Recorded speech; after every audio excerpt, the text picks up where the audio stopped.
Bonjour à tous, bienvenue sur la chaîne Entreprise, la chaîne où on interviewe des entrepreneurs sur leur métier et pourquoi ils sont des entrepreneurs.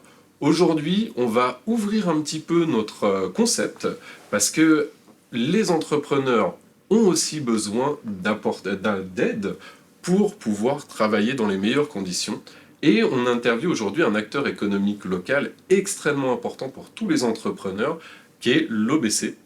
Je vais vous laisser vous présenter donc Lucille et Alexia et quelles sont vos missions, quel est l'historique plutôt de l'OBC et ce que vous pouvez apporter aux entrepreneurs dans les missions qui vous sont dévolues.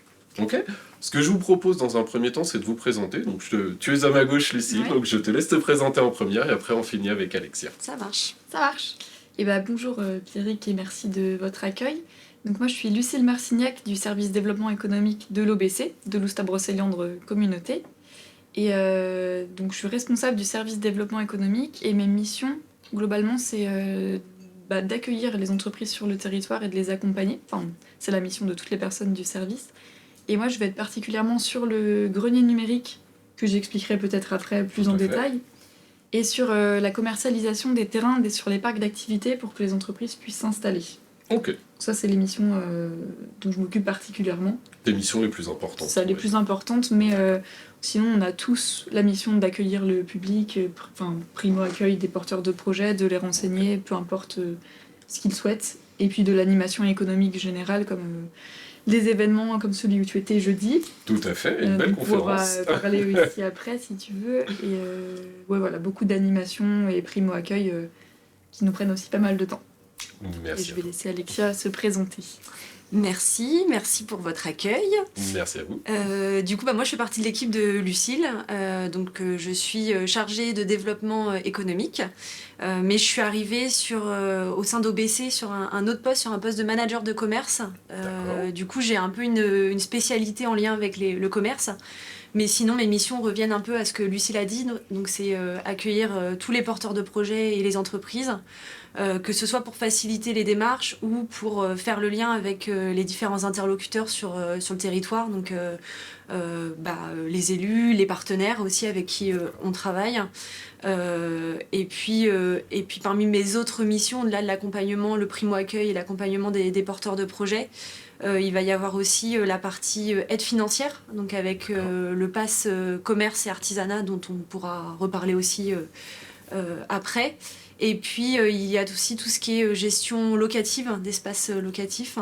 Vaste programme. Voilà, donc là ce qu'on a nous au sein de OBC, c'est des pépinières d'entreprise et espaces tertiaires. Donc voilà pour faire de façon résumée mes missions. Je vous remercie à toutes les deux. Et vous nous avez remercié de vous interviewer, mais c'est aussi nous qui vous remercions, donc Yannick, Gilda et moi de la chaîne Entreprise, parce que c'est un peu grâce à vous aussi qu'on a pu lancer notre chaîne YouTube. Donc on voulait en profiter aussi de cette vidéo pour vous remercier de votre gentillesse et surtout de votre accompagnement, parce que vous nous avez, donc via vos différentes missions, énormément accompagnés sur des salles, comment avoir aussi une meilleure audience, ce genre de choses. Donc vraiment, merci à vous, merci à l'OBC, au Grenier Numérique, pour nous Avec accompagner. plaisir, ça fait partie de nos missions, comme tu le disais, donc si Exactement. ça marche, c'est parfait. Et surtout en bonne entente, et ça c'est génial. C'est la base. Donc, donc, merci de vous être présenté. On a vu un petit peu vos missions, mais avant de vraiment parler de vos missions directes à vous, finalement, c'est quoi l'OBC? On le voit derrière nous, de l'Oustabrosseliande, mais finalement, c'est quoi? Quel est le territoire que ça englobe? À quoi sert l'OBC? Et surtout, est-ce que vous pouvez nous dire les avantages pour les entrepreneurs d'être avec vous et d'être accompagnés par vous? Ok.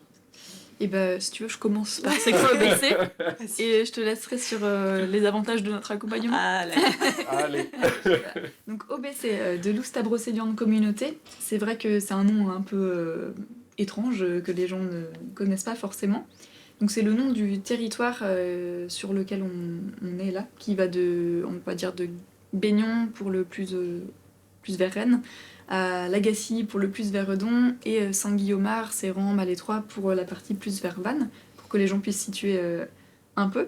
Donc c'est un territoire qui fait 26 communes et 40 000 habitants. Donc c'est assez Beau grand. territoire. C'est assez grand. Et aussi sur des bassins de vie finalement qui sont pas homogènes. Mais ça reste des territoires où les modes de vie, les façons de consommer, de se comporter restent similaires. Donc c'est pour ça que, en fait, en 2017, 3 communautés de communes de Guerre, Lagacilly et Malétroit ont fusionné ensemble pour faire l'OBC. Donc Ok. c'était une obligation légale. Hein. Toutes les petites Comcom devaient se rassembler pour en faire une de au moins 15 000 habitants, je crois. Oh. Donc c'est pour ça qu'il y a eu ce rassemblement. Il y a un beau delta entre 15 000 et 40 000. C'est ça, alors peut-être que je me trompe de chiffre, mais en tout cas c'est la raison qui a poussé les Ok. 3 Comcom à se rassembler. Donc c'est pour ça que l'OBC existe aujourd'hui, donc depuis 2017, mais on commence seulement là en 2024 à vraiment pouvoir être un peu plus identifié parce que ça met le temps. Il y a aussi de l'affichage partout avec les anciens noms, donc les gens sont un peu perdus. C'est un peu la problématique.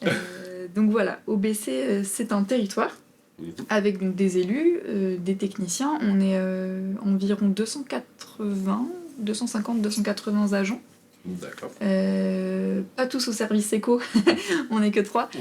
Mais on a beaucoup de missions. Alors je vais sûrement en oublier parce qu'on a beaucoup, mais on s'occupe par exemple de la petite enfance, de la gestion des déchets, donc les bacs qu'il y a devant chez vous, c'est aussi nous qui les ramassons. On a des piscines, on a un service qui s'occupe de l'habitat, de la mobilité, il y a des lignes de bus, on loue des vélos aussi assistance électrique. On a quand même la majorité de nos collègues qui sont dans les multi-accueils, les crèches, les services petite enfance et aussi enfance-jeunesse. On a des sites sur toutes les communes, hein, donc je vais pas les détailler, mais ça représente une grosse partie de nos effectifs finalement. Ça et le service technique qui vont s'occuper de la voirie, de l'entretien des espaces verts, du ramassage des ordures. Ça en fait des choses. Ça en fait beaucoup. On a après des personnes en RH, en informatique, en comptabilité, tous les services support, ils sont assez nombreux aussi. Et j'ai peut-être oublié des services, si ça te vient, donc tu n'hésites pas à compléter. Oui, mais il y en a d'autres, mais... Disons que dans la grande majorité, Mmh. tu as mis l'accent sur gérer toutes les missions qui vous sont dévolues Ouais. par rapport à l'OBC. Moi, je vois l'entretien des espaces verts, ce genre de choses, c'est quand même énormément de panels à gérer. Ça ne doit pas être évident tous les jours. C'est ça. Et donc, en fait, on est une communauté de communes, c'est-à-dire que les communes choisissent aussi ce qu'elles veulent déléguer à la communauté de communes. Donc, par exemple, là, je crois que c'est l'année prochaine, on va prendre d'autres compétences qui sont la gestion, prévention, inondation et protection des milieux aquatiques. Ok. Donc, voilà. Par exemple, on va prendre ça. Et actuellement, nous, on s'occupe pas de l'urbanisme, les communes l'ont gardé, mais il y a plein d'autres communautés de communes qui s'occupent de l'urbanisme et qui ont ce qu'on appelle un PLUI, plan local d'urbanisme intercommunal. Merci. Et nous, c'est pas encore notre cas, mais voilà, ça peut l'être très prochainement. Donc c'est vraiment, nous, on agit pour les communes, en fait. C'est aussi pour ça qu'on a souhaité vous interviewer, parce que vous êtes vraiment un acteur économique important pour nous. Peu connu encore, Oui. mais très très important.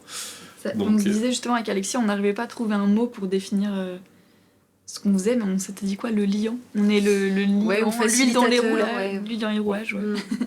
L'huile. De Ok. l'huile, voilà. Et par rapport à la deuxième question, justement, je trouve que ça fait le lien, justement. Parfait. Mais du coup, ce qu'on peut apporter, c'est justement que parfois, en tant qu'entrepreneur, on est un petit peu perdu parmi toutes les compétences, à qui s'adresser, qui on doit contacter en premier quand on veut se lancer, se mettre à son compte, Tout à fait. ou quand on souhaite se développer, peu importe le sujet. Et finalement, nous, on va être là pour faciliter les démarches et même l'information, en fait, parce que parfois, justement, en tant que service économie, ça peut nous arriver de répondre à des questions sur d'autres services, par exemple des entrepreneurs qui se posent des questions sur les déchets. Oui. On va aussi être là pour les orienter vers les bons services, parce que on sait, et c'est valable pour tout type d'administration, que c'est parfois compliqué de s'y retrouver parmi toutes les informations aussi qu'on a à notre disposition, parce que quand on va sur Internet, on a une tonne d'informations, mais il faut savoir faire le tri et savoir laquelle est d'actualité, laquelle est pertinente pour son cas particulier. Du coup, ça va être vraiment ça, effectivement, notre rôle et l'avantage de nous contacter, c'est effectivement que on essaye de faciliter, en tout cas du mieux qu'on peut, la vie des gens. Voilà. Vous êtes En tout cas, facilitatrice. quand on peut, c'est ce qu'on essaye de faire. Alors, bon, je dis pas qu'on arrive toujours à le faire, mais en tout cas, voilà, on essaye de le faire au maximum. Bah, Moi, globalement, jusqu'à présent, vous avez toujours répondu à nos questions. Donc, c'est ça, bah, si on ne peut pas répondre, on sait en général vers qui rediriger pour trouver la réponse. tout à fait. Donc normalement, quand on nous contacte, on peut toujours au moins donner une info. Si on n'a pas la réponse, qui peut la donner c'est pour pas laisser les entreprises un peu seules. Seule dans face le à vide. eux-mêmes. C'est ça. Normalement, on arrive quand même à au moins réorienter, au minimum. Donc n'hésitez pas effectivement, alors vous qui nous regardez, qui êtes entrepreneur, n'hésitez pas à faire appel, alors chez nous c'est l'OBC, mais je pense qu'il doit y avoir des Comcom dans toute la France qui gèrent, comme vous l'avez dit, peut-être d'autres services ou d'autres missions, mais qui sont là effectivement pour faciliter la vie des entrepreneurs. Et c'est peu connu, mais une fois qu'on connaît, on se dit, bah oui, à un moment donné, cette chose-là, je ne sais pas le faire ou je ne sais pas où aller chercher l'information. Comme vous l'avez dit très justement, et malheureusement, on le voit trop souvent, Internet, c'est une mine d'informations. Mais laquelle est la bonne, laquelle est, comme tu disais, d'actualité, n'hésitez pas à faire appel aux communautés de communes pour justement vous faciliter la vie en tant qu'entrepreneur. C'est vraiment quelque chose d'important aujourd'hui et ça va vous faire gagner énormément de temps, croyez-moi. Donc merci pour le petit historique et sur vos missions. Et là, on a vu l'OBC, donc le commerce aussi, mais l'OBC, notamment par toi, Lucille, c'est aussi le grenier numérique. Oui. Avant d'aller dedans, est-ce que l'OBC gère d'autres entités, comme le grenier numérique, ou pour le moment, on est vraiment sur le grenier numérique, l'OBC et le commerce, sur ce qui nous intéresse aujourd'hui? Oui, on fait d'autres choses. Bah, juste pour préciser, le grenier numérique, c'est un lieu de coworking et incubateur. Mais on a aussi des pépinières d'entreprises qui du coup, permettent aussi d'accueillir les entreprises. Et vu que c'est Alexia qui gère, je vais la laisser en parler. Let's go. Oui, quand tu parlais du commerce, grenier numérique, pépinière, en fait, c'est effectivement différents services. C'est vraiment nos missions en fait du quotidien. Alors Lucille, effectivement, c'est plus le grenier numérique, moi c'est plus les pépinières, mais on s'est réparti en fait toutes les tâches dans l'équipe. Ça n'a pas été évident tous les jours si vous avez toutes les deux 1 million de choses à faire. Ouais. Ça, mais c'est pas. En fait, tout est connecté, c'est Voilà. tout un parcours d'accueil. On va dire par exemple sur un projet qui commence. Il peut commencer dans l'espace de coworking quand il est tout seul, après prendre son propre bureau en pépinière d'entreprise, et puis après quand l'entreprise s'est développée, prendre un atelier, et puis construire sur un parc d'activités. Et en parallèle, on a aussi des aides financières qui peuvent l'accompagner à certains stades, la mise en réseau, et puis si c'est un commerçant, il y a d'autres outils. Ouais. Mais en gros, tout ce qu'on propose est connecté, c'est juste qu'on se les répartit effectivement parce qu'une personne ne peut pas tout gérer vu l'échelle du territoire. Mais tout va ensemble et s'interconnecte, et souvent une personne que Alexia va avoir en contact, elle va me la rediriger sur un autre aspect, ou vice versa. Souvent on est plusieurs à les rencontrer parce que il y a beaucoup d'infos à savoir. Et puis comme ça la personne aussi selon son besoin, elle va savoir vers qui s'orienter. Et tu parlais du parcours de vie de l'entrepreneur, et c'est exactement ça. C'est effectivement à différentes étapes, il y a différentes solutions qui existent. Tout à fait. Et effectivement, c'est ce qu'on fait. Et pour répondre du coup à la question sur les pépinières directement, les pépinières, c'est effectivement un peu dans la même logique que finalement les greniers, sans cette partie incubation. Mais à l'origine, les pépinières, c'est vraiment des lieux qui sont destinés aux entrepreneurs qui souhaitent se lancer, donc pour les accompagner au lancement. Donc c'est des lieux de location, donc soit atelier, soit bureau, avec un fonctionnement de tarifs modérés les premières années, pour justement que l'entrepreneur puisse se lancer, faciliter finalement son lancement sur la partie financière.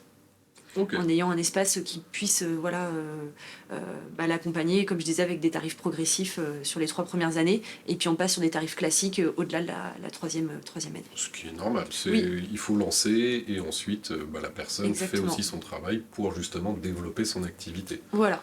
Et vous êtes aussi là pour l'aider, je pense, s'il a un besoin pour se développer, à trouver les réponses ou au moins à mettre en relation avec les bonnes personnes suivant les questionnements que l'entrepreneur peut avoir du coup. Bah, on l'a pas dit encore, mais on travaille beaucoup en lien avec la région Bretagne, parce que c'est l'entité en fait qui gère le développement économique. Parce que chaque région, département, intercommunalité, on a tous des compétences. Et donc la compétence développement économique, c'est la région qui Chapote. chapeaute. Oui. C'est Qui ça. met en place. C'est ça. Et donc, on a quand même beaucoup d'exemples dans les pépinières où les entreprises sont en lien avec la région, qui a beaucoup d'aides financières, beaucoup de passes et d'aides, que ce soit pour la rénovation énergétique, des emprunts, l'innovation. Donc là, en tête, j'ai plein d'exemples où les entreprises en pépinière ont contacté la région, soit par nous, soit directement s'ils étaient assez informés. Et donc ils sont pas du tout abandonnés seuls, même dans les pépinières, ils sont toujours en lien avec quelqu'un quand même pour les accompagner selon leur profil, région, technopole, chambre consulaire, ouais, voilà. Ouais. Donc ils sont quand même toujours suivis par quelqu'un, normal, ils sont en phase de création, donc ils se posent beaucoup de questions. Ils ont besoin d'aide financière souvent. C'est ça. Donc ils sont souvent en lien quand même avec nos partenaires. Mais c'est assez génial de voir que un entrepreneur qui se lance peut aussi s'appuyer sur aussi les communautés de communes, les régions pour pouvoir se développer. Ouais. Vraiment, là, pour le coup, c'est, je pense aujourd'hui, un coup de pouce nécessaire parce que, moi, je travaille avec beaucoup d'entrepreneurs. Oui, on a beaucoup de questions, mais on n'a pas forcément la réponse à tout. Donc, pouvoir avoir la bonne personne qui peut au moins nous donner la réponse ou au moins nous aiguiller, c'est un gain de temps qui est colossal. Donc, n'hésitez pas. N'hésitez pas à nous contacter, et les mairies souvent redirigent aussi vers nous parce que les entreprises ont plus le réflexe d'aller vers leur mairie, ce qui est normal parce que c'est la proximité. Donc elles redirigent vers les services développement économique, donc peu importe le territoire, vous pouvez aussi contacter votre commune pour commencer. Et ce que j'allais ajouter par rapport à ça aussi, c'est qu'on a la chance aussi, pour le coup c'est assez valable sur notre territoire, c'est pas forcément le cas partout, mais on travaille quand même très bien en réseau, tu parlais de la région, mais il y a aussi tous les autres partenaires avec qui on travaille, et pour le coup l'information elle circule très bien. Je pense aux chambres consulaires, donc la CCI, la CMA, au réseau Initiative aussi, donc Initiative Pays de Ploërmel avec qui on travaille aussi beaucoup. Il y a les clubs d'entreprise, Bréséo, La Clé, voilà. Et puis après, il y a toutes les autres associations qui peuvent exister sur certaines thématiques. Je pense aussi aux associations de commerçants. Mais c'est vrai qu'il y a un bon écosystème et un bon réseau en tout cas. Donc ça marche plutôt bien. Et c'est une vraie force pour le territoire, je pense. Tout à fait. Tout à fait. Aujourd'hui, pouvoir s'appuyer sur une communauté de communes qui fonctionne et qui est une réelle facilitatrice, on ne peut pas demander mieux, quoi. Parfait. C'est qu'on remplit notre rôle alors si... Après, je suis assez convaincu parce qu'on travaille aussi de temps en temps ensemble et je sais votre performance et votre compétence, donc bon. C'est gentil. Et du coup, est-ce que vous avez peut-être une information que je ne vous ai pas posée? Après, je vais vous demander quels sont justement ce que l'OBC aujourd'hui met en place. On est dans des très très beaux locaux, donc je pense que vous allez nous en parler un petit peu. Est-ce que vous voulez, avant qu'on aborde ça, peut-être appuyer sur une mission, sur quelque chose? Peut-être ça va se faire dans le déroulé. Ok. Donc on peut enchaîner avec tes questions, puis à la fin, s'il y a des choses qu'on n'a pas évoquées, on pourra les dire à ce moment-là, si tu veux. Eh ben impeccable, donc c'est vous qui faites l'interview, donc moi je sais. C'était trop vague comme question, C'était trop on n'est pas vague. prête. Donc effectivement, comme on disait, l'OBC, les communautés de communes aussi évoluent, se développent énormément, et on a cette chance-là aujourd'hui, c'est que vous nous accueillez dans des nouveaux locaux. Et ces nouveaux locaux, il y a quand même beaucoup de choses et qui peuvent être aussi mis à disposition suivant certaines obligations auprès des entrepreneurs, mais qui peuvent être aussi mis à disposition des entrepreneurs pour qu'ils puissent se développer. Donc, je vous laisse présenter ces beaux locaux. C'est très très beaux locaux. Là, vous pouvez pas voir du coup tous les locaux, mais on est dans l'extension tout juste inaugurée du siège de la communauté de communes à Malétroit.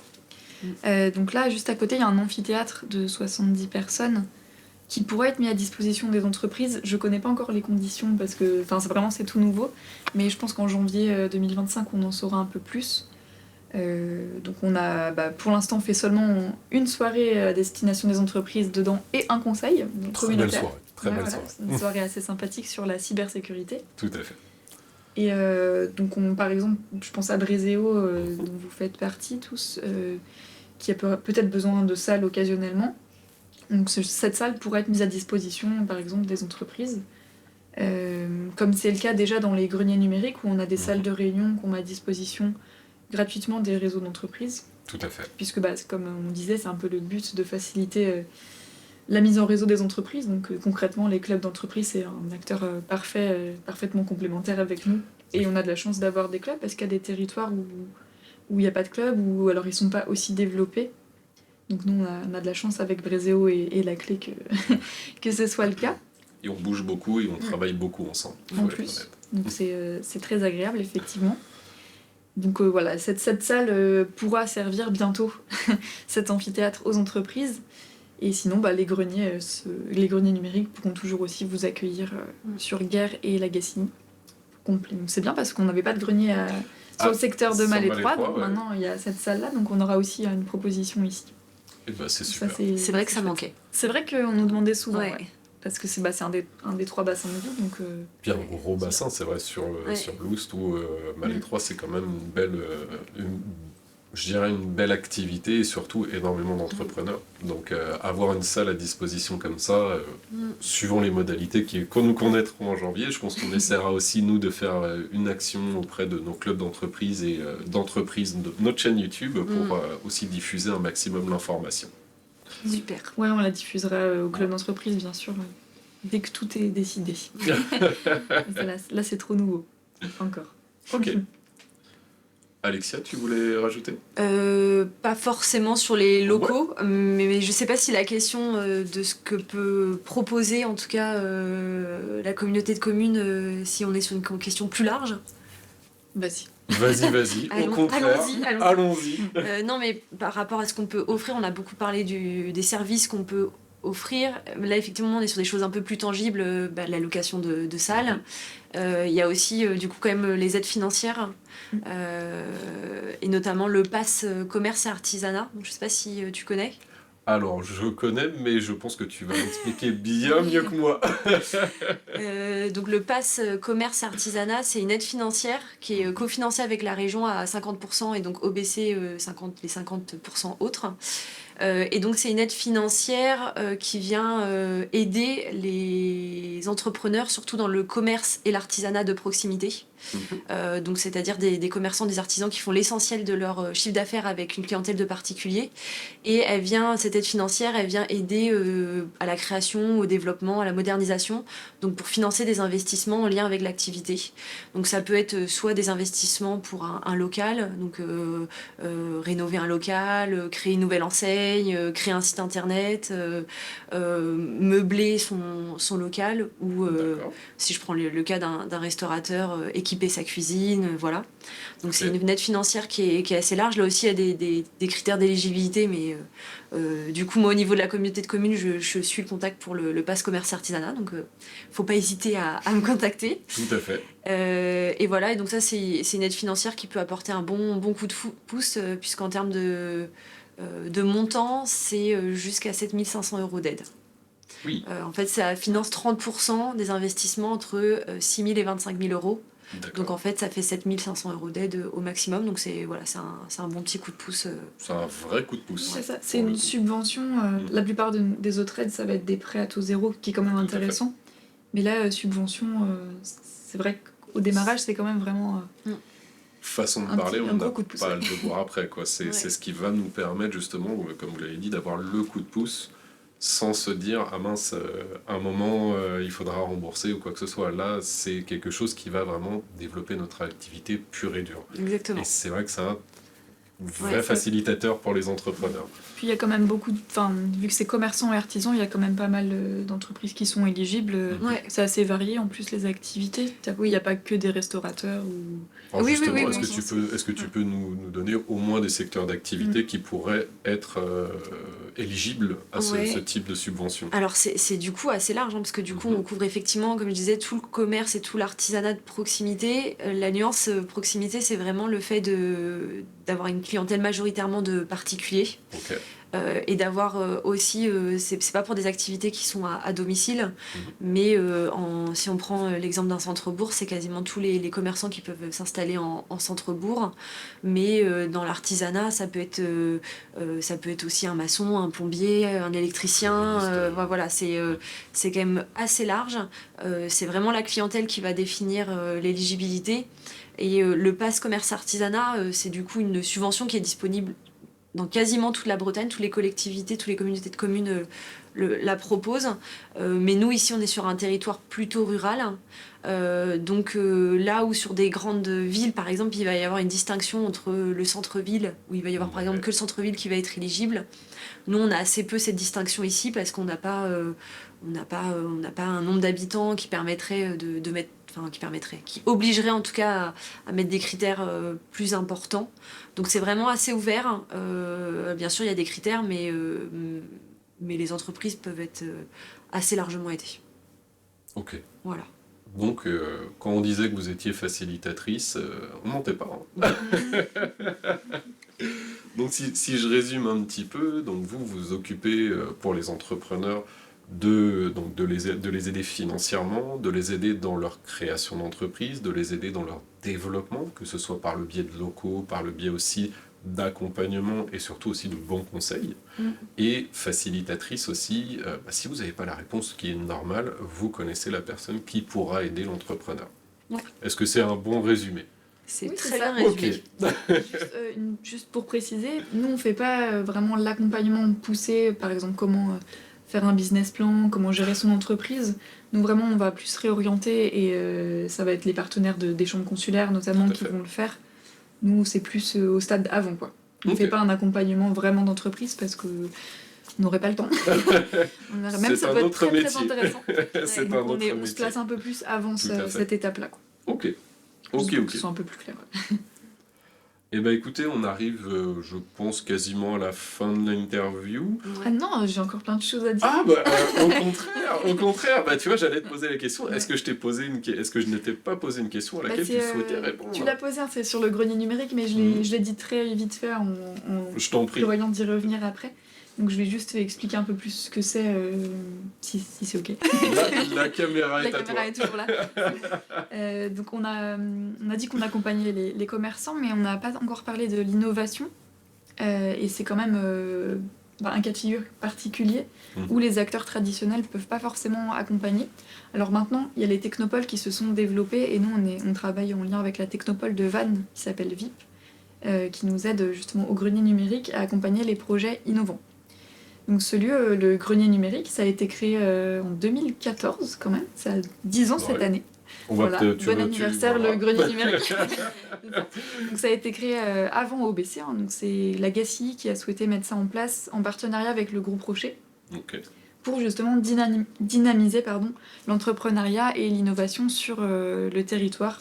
Et c'était à l'époque vraiment pas révolutionnaire, mais c'était très nouveau parce qu'en milieu rural, comme ça, il y avait rien qui existait. Maintenant, on trouve des lieux de coworking et des incubateurs un peu partout. Oui, ça se développe. Mais en 2014, c'était assez exceptionnel et il y a eu plein de visites d'autres territoires, de politiques qui sont venus voir un peu ce qui se passait.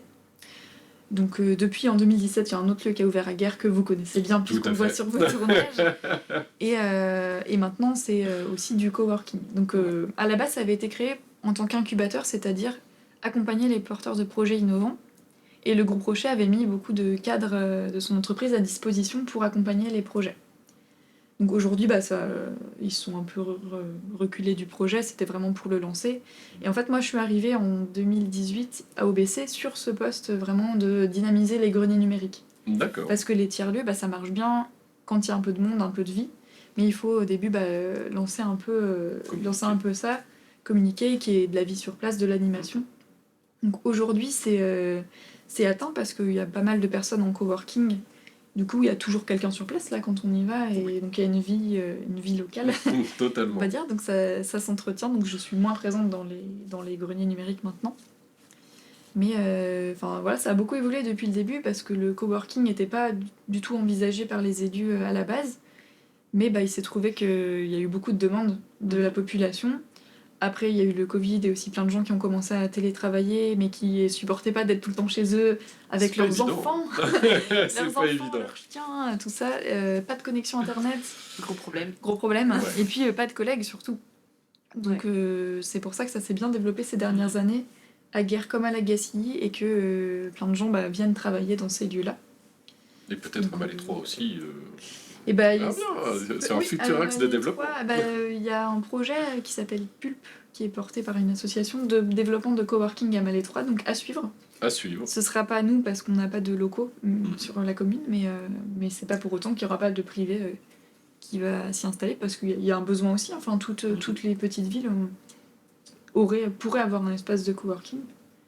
On voit sur Guerre et Lagacilly, en tout, il y a peut-être 20 personnes inscrites. Ok. Donc je dirais, moi, quand je vais dans les lieux, une fois par semaine à peu près, on est toujours 4-5 minimum Ouais. dans les bureaux, puis ça tourne, enfin les gens viennent pas tous les jours, souvent ils viennent 2 jours par semaine. Mais ça tourne, et puis il y a plein de métiers très différents, on a des développeurs web, des graphistes, des décorateurs d'intérieur, des traders, des illustratrices, généalogistes, oui, que vous avez interviewé Tout à la fait. dernière fois. Donc il y a vraiment plein de métiers très variés. Bah, c'est ce qui C'est très donne. intéressant d'être là-bas du coup. Moi, je pense que c'est ce qui donne justement la force du grenier numérique, c'est qu'on peut trouver, je dirais, si on a un besoin ou quoi que ce soit, on peut trouver aussi une écoute. Et potentiellement, pourquoi pas, si moi j'ai une information que je n'ai pas, je prends l'exemple du généalogiste, on l'a en face de soi en fait. Donc c'est vrai que pour quelqu'un comme moi qui est entrepreneur et que je suis seul dans mon entreprise, c'est c'est une vraie bouffée d'air frais, quoi. Ouais. On va pas se le Ouais. cacher, ça permet aussi de parler, ça permet aussi de sortir un petit peu de son train-train quotidien et de pouvoir avoir aussi des locaux qui sont vraiment adaptés aussi. Parce que les locaux, on n'en a pas parlé, mais pour être utilisateur de temps en temps, ils sont quand même ultra confortables, on est bien dedans, les gens ont une bonne ambiance. Donc vraiment, c'est quelque chose qui, pour moi, devrait se développer assez facilement parce que vous mettez tout en œuvre pour que ce soit le cas, quoi. Oui, puis c'est là, les utilisateurs aussi en parlent autour d'eux. La plupart à des fait. gens qui arrivent, c'est parce que quelqu'un d'autre leur en a parlé. Et effectivement, c'est des lieux chaleureux parce que c'est ça qui avait été souhaité, de faire Mhm. un endroit convivial. Et c'est vraiment la Les différence, gens, je trouve. C'est vrai que le fait que ce soit des lieux chaleureux en cœur de bourg, je trouve C'est que ça. c'est toute la différence par rapport à rejoindre un bâtiment qui serait en zone d'activité Ouais. ou Plus froid. Plus bien froid, du souvent. coup. C'est ça. Et là, il y a vraiment la dimension humaine où, par exemple, les pépinières répondent aussi à un besoin de bureau. Mhm. Mais là, c'est vraiment des bureaux où on est tout seul. Enfin, c'est notre bureau et il n'y a pas le collectif autour. Moi, Donc je c'est, suis dans cette phase de développement, justement. C'est ça. Donc c'est ça. C'est deux choses différentes qui peuvent être complémentaires selon le développement du projet. Non, puis je dirais que même un entrepreneur, finalement, il peut se dire, même si je peux avoir mon propre bureau dans une pépinière ou autre, des fois, en fait, on aime bien Ouais. simplement ce côté coworking, ce côté où on s'est fait, entre guillemets, des amis, des connaissances. C'est ça, Et et puis on peut boire un garder- café avec quelqu'un, c'est plus sympa. Exactement, garder justement ce lien avec les autres. Et pourquoi pas rester peut-être plus longtemps que prévu. Bah oui. Parce qu'il y a justement cette ambiance, en fait. Mm. Après, C'est ça. la problématique, c'est que du coup, les autres peuvent pas rentrer. S'il y a d'autres Bah, demandes. pour l'instant, on n'est pas à plein. Enfin, on n'est Donc, pas ouais. complet, ça c'est bien développé. Là, on approche un taux de remplissage très appréciable. Mais il y a encore de la place, donc n'hésitez pas à venir. Et puis en fait, ça tourne de toute façon. Souvent, les projets évoluent ou les gens grandissent. Donc Tout à fait. il y a un turnover de toute façon qui se fait, comme dans les pépinières. Ouais. Donc même s'il n'y a pas de place là, dans 3 mois, il pourrait y en avoir. Donc On faut pas trouve hésiter toujours, à nous contacter. Et puis du coup, je me permets d'embrayer sur Mais je t'en le prie. volet incubateur. Donc ça, c'était pour le coworking. Mais il y a aussi le volet incubateur du grenier numérique, où on va accompagner les porteurs de projets. Mhm.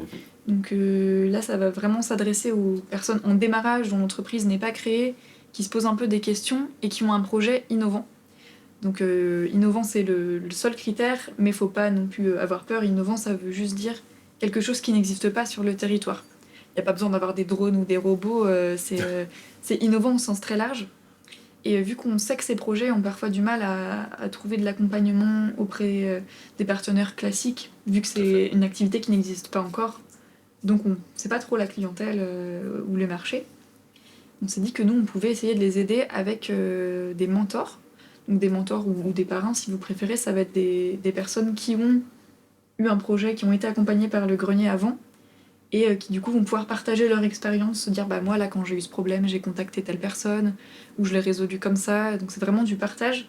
Tout à fait. Du partage de bonnes pratiques. C'est ça, du partage d'expérience. C'est pour ça qu'on dit mentor, dans le sens où on va partager notre expérience, on va pas te dire faut faire ça.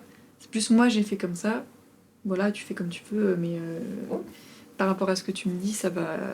Ça peut Tu peux fonctionner. tenter, tu peux tenter comme ça.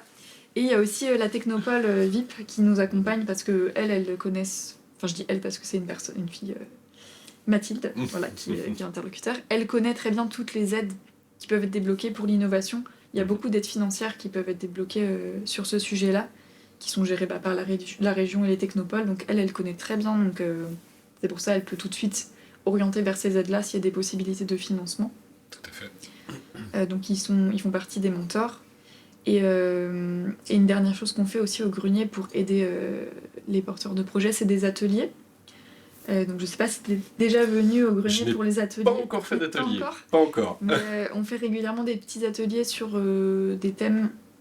Ça peut être le référencement sur Internet, comment apparaître dans les résultats tout en haut dans les recherches Google, comment juste faire un point sur la valeur ajoutée de notre entreprise, juste pourquoi nous on est intéressant par rapport à quelqu'un d'autre. Ça s'appelle la carte de la valeur, cet outil.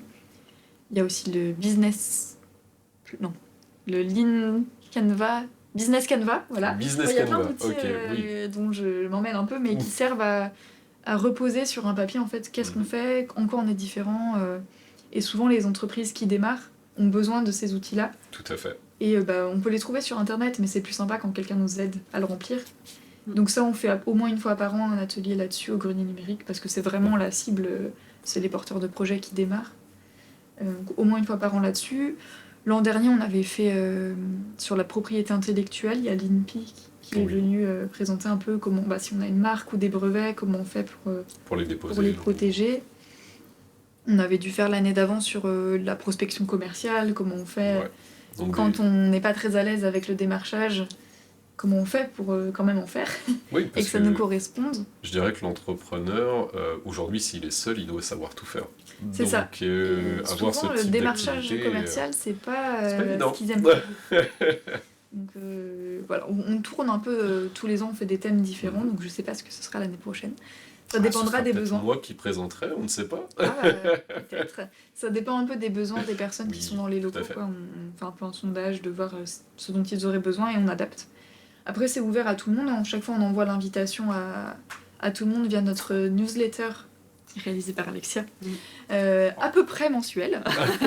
Pas mensuel. Pas mensuel, bimensuel. Selon nos actus, trimestriel. À la base, c'était censé être trimestriel, ça dépend des périodes. Ouais, là, on en a fait quand même souvent. Ouais, c'est pour ça qu'on est arrivé quasiment tous les mois. C'est ça, donc on envoie à toute notre base de données d'entreprise une newsletter, souvent avec nos événements, les événements des partenaires et des infos qu'on estime intéressantes à connaître par les entreprises. Donc ça fait partie aussi de l'émission, redescendre un peu les infos. Les infos, ouais. Justement, si par exemple un de nos spectateurs, je vais y arriver, nous regarde et qu'il n'a pas justement cette newsletter, est-ce que tu peux nous dire comment il peut s'inscrire par exemple pour la recevoir? C'est vrai que c'est très intéressant, je les regarde. Je sais même pas si on a un bouton sur le site internet. Il y a un bouton sur le site internet? Ça doit être dans la rubrique nous contacter. Ah oui, il y a s'inscrire. Okay. Donc effectivement, sur le site internet, il y a la rubrique nous contacter et du coup vous pouvez nous contacter et aussi vous inscrire sur la newsletter pour avoir toutes les informations. Ok. Est-ce que je n'ai pas posé une question à laquelle vous souhaitiez répondre? Ce sera la deuxième, peut-être la troisième après? Oui. Ah oui. Dis-moi.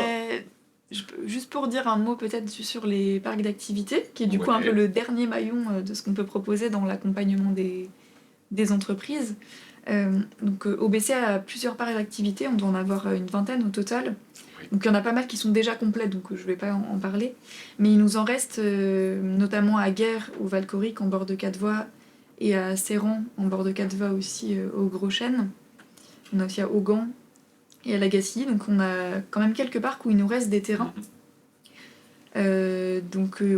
Voilà, pour les entreprises qui ont besoin de construire vraiment des locaux, on Il peut y a les la accueillir là. possibilité. Ok. À préciser qu'on est quand même dans un contexte où le foncier devient rare. Je ne sais pas si vous avez déjà entendu l'acronyme ZAN, nous on l'entend partout tout le temps, ça veut dire zéro artificialisation nette.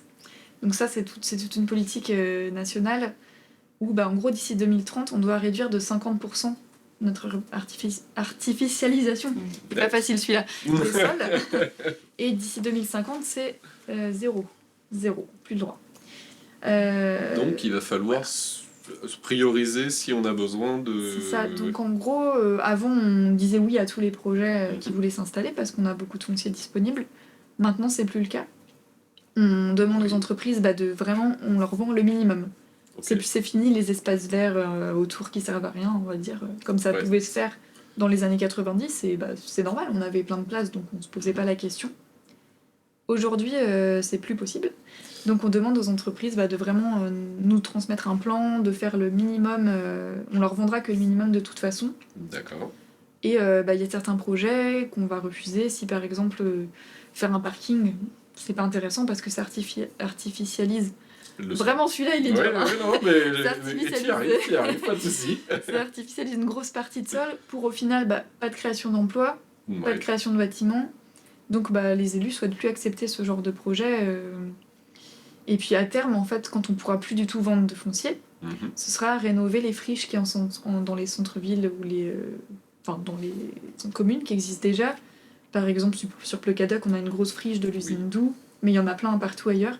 Donc ça va être rénover en fait ces endroits qui pour l'instant sont un peu laissés de côté parce que ça coûte très très cher de rénover une friche. Donc tant qu'on a du terrain, on en profite. Mais bientôt, dans quelques années, ce sera terminé. Donc ce sera une nouvelle façon en fait de s'installer, mais on pourra toujours accueillir des entreprises. C'est juste qu'on les accueillera sur des terrains déjà urbanisés. Ok, si je résume un petit peu sur cette partie-là, c'est vrai qu'aujourd'hui on a, et ce qui est aussi normal, pour éviter d'artificialiser les sols. Ah, bravo. J'y suis arrivé. J'essaye de m'entraîner. Mais oui, d'ici à l'horizon plutôt 2050, on va avoir de moins en moins de possibilités et de disponibilité. Donc si on en a besoin, je dirais que c'est maintenant où il faut aller. Où il faut tout de suite se poser la question et se dire si j'ai besoin d'un endroit, vaut mieux s'y prendre tôt, entre guillemets. Oui, puis aussi se poser la question, est-ce que vraiment j'ai besoin de construire un bâtiment ? Tout à fait. Je peux peut-être en racheter un qui est déjà construit en centre-ville et puis le rénover. Ou alors peut-être j'ai pas besoin de bâtiment, tout simplement. Ouais. Parce qu'il y en a qui en arrivent au final à cette conclusion quand on les force un peu à réfléchir. Parce que c'est le modèle un peu traditionnel là, de se dire je construis mon bâtiment, comme ça j'ai du foncier aussi à transmettre à mes enfants. En fait c'est tout ça qui change, tous ces modèles sont en train de changer. Des SCI familiales bien sûr. Voilà, évidemment. Donc tout ça est en train un peu de changer. Ok, donc comme quoi, techniquement, et là je pense que tu as répondu aussi au fait que vous avez une réelle utilité et un réel accompagnement pour les entrepreneurs. Comme vous l'avez entendu très justement, elles sont là aussi pour faciliter et aussi pour nous mettre en garde sur certaines choses qui vont de toute façon évoluer. C'est ça, notre métier évolue en fait en permanence, donc c'est pour ça aussi qu'on aime bien. C'est parce qu'on fait des choses différentes en fait, on se forme tout le temps. Parfois c'est compliqué parce que la loi change vite, donc il faut qu'on se tienne à jour, mais c'est ça qui est intéressant. Oui, la réglementation c'est un vaste sujet, surtout en France.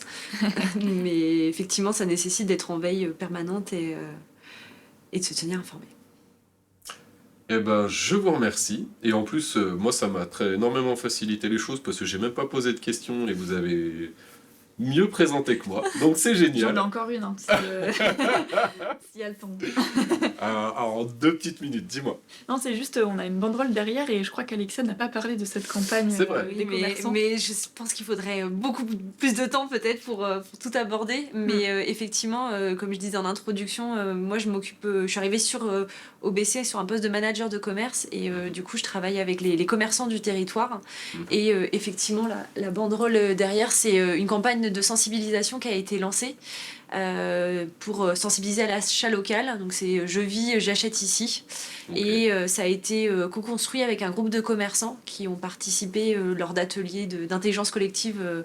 On a travaillé au message et à différentes actions qu'on pouvait mettre en place. Donc ça, c'est une campagne de sensibilisation, mais cette campagne de sensibilisation, elle s'imbrique finalement dans une démarche globale en faveur du commerce de proximité et en faveur de l'achat local. Parce qu'effectivement, le commerce a toute son importance en centre-bourg. C'est ce qui fait vivre aussi un centre-bourg. Exactement. Donc en termes de dynamisme d'un centre-bourg, en termes de vie, mais aussi de lien social, même en termes d'économie, la création d'emplois, le flux de personnes, enfin voilà, il y a vraiment énormément d'impact sur un centre-bourg. Et puis on le voit en fait quand il n'y a plus de commerce, c'est là qu'un centre-bourg se dévalorise aussi. Ouais. Donc c'est important aussi là aussi de prendre conscience qu'on a tous un rôle à jouer dans le fonctionnement de nos villes, dans le fonctionnement de nos bourgs auxquels on est attaché.